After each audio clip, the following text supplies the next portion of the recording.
Hi friends, ఈ summer సీజన్లో మామిడికాయలు ఎక్కువగా దొరుకుతాయి కదా. ఈ మామిడికాయలతోటి పుల్ల పుల్లగా కారం కారంగా టేస్టీ అని చట్నీని ఎలా తయారు చేయాలో ఇప్పుడు చూపిస్తాను. ఈ చట్నీని వేడివేడి అన్నంలో కొంచెం నెయ్యి వేసుకుని టేస్ట్ చేస్తే చాలా బాగుంటుంది. మీరందరూ తప్పకుండా ఈ చట్నీని తయారు చేసుకుని టేస్ట్ చేయండి. మీకు ఏ విధంగా వచ్చిందో నాకు కామెంట్ చేయండి. ఈ వీడియో నచ్చితే లైక్ చేయండి, మీ ఫ్రెండ్స్ అండ్ ఫ్యామిలీ మెంబర్స్కి షేర్ చేయండి.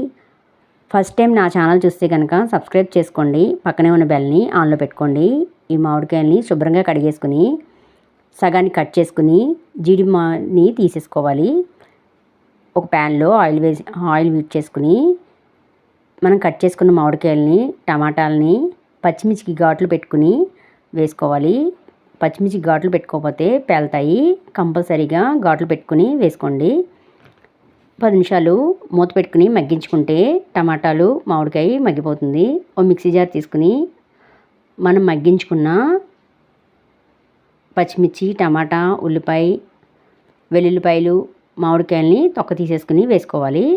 1/2 స్పూను జీలకర్ర, రుచికి తగినంత ఉప్పు, కొత్తిమీరని కాడలతో సహా వేసేసుకోవాలి. వీటిని మిక్సీ జార్లో మెత్తగా పేస్ట్ చేసుకోవాలి. దీనికి పోపు పెడితే చాలా బాగుంటుంది. 1 స్పూను ఆయిల్ వేసుకుని ఆవాలు, ఎండుమిర్చి, కరివేపాకు వేసుకుని వేగిన తర్వాత మనం తయారు చేసుకున్న ఈ పచ్చడిని ఇందులో వేసుకుని 2 నిమిషాలు మగ్గించుకోవాలి.